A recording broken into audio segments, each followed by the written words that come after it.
Energy News Studio at Windaba. Joining me is Ben, and we are going to be talking about the wind energy sector. Thank you so much for joining me. Well, it's all nice to be here. So Ben, you were on the keynote address here at Windaba. What was your main message and what was the key takeaway for you? Yeah, I think the key takeaway is that the wind energy sector is a big, grown-up industry, and we need to, really show how we can contribute to economies, national economies, and the role that we can play. So it's not really a matter, and this came across, I think, quite clearly from the remarks made by the Minister.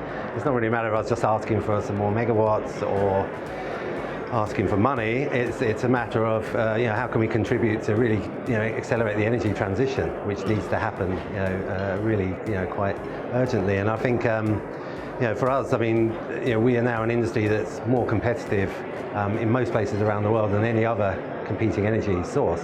So it's not that we're asking for subsidy or for government money. What we want to do is bring investment, and we want to help transform economies.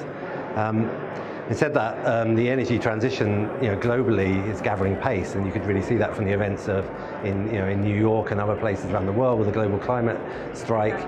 And we have a real duty now to get this sorted out and to accelerate things. I mean, we've got 10 years now to get this right as a planet and as a species. So I think it's very, very important that we work together with authorities and stakeholders to see how can we speed things up. In the Southern African region now, what do you think are the particular challenges that we are grappling with in terms of the wind energy sector taking off?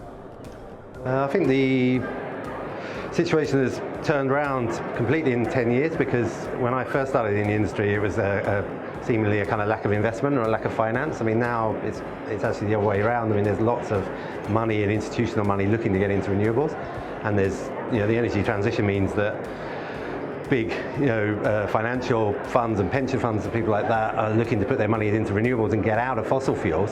And paradoxically now we don't have enough projects and enough happening on the ground to invest that money into. So I think the question again is, how do we get things done and how do we speed things up? And that's actually the case in South Africa, where there's been a bit of a slowdown in the last few years when we should be accelerating, and it's also the case in Sub-Saharan Africa, where there's been some great projects and some kind of really notable landmark projects like Lake Turkana in Kenya. There's a large project in Senegal which has just been built. There's a few kind of big landmark projects, but on the whole it's actually been way too slow. So we're trying to address how can we help